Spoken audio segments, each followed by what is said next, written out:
জীবনের প্রকৃত মহত্ব কোনো ডিগ্রি বা সার্টিফিকেটে লেখা থাকে না। এটা লুকিয়ে থাকে সেই সব মুহূর্তগুলোতে যখন আমরা ভেঙে পড়েছি কিন্তু আবার উঠে দাঁড়িয়েছি।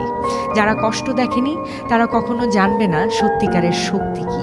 বুদ্ধি আমাদের পথ দেখায়, কিন্তু চরিত্র গড়ে সেই রাতগুলোকে যখন আমরা একা কেঁদেছি, সেই দিনগুলোকে যখন সব কিছু শেষ মনে হয়েছে।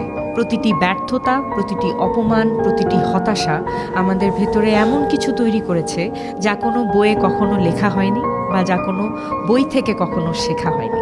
কষ্ট আমাদের ভাঙে না, বরং ভাস্কর্যের মতো আমাদের আসল রূপ দেয়।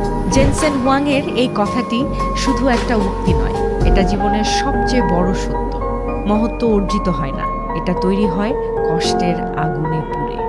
যদি আজ আপনার মনে হয় সময় খুব খারাপ যাচ্ছে, সময় আপনার অনুকূলে নেই, কষ্টে আছেন, তাহলে এই উক্তিটি, এই ভিডিওটি আপনার জন্য।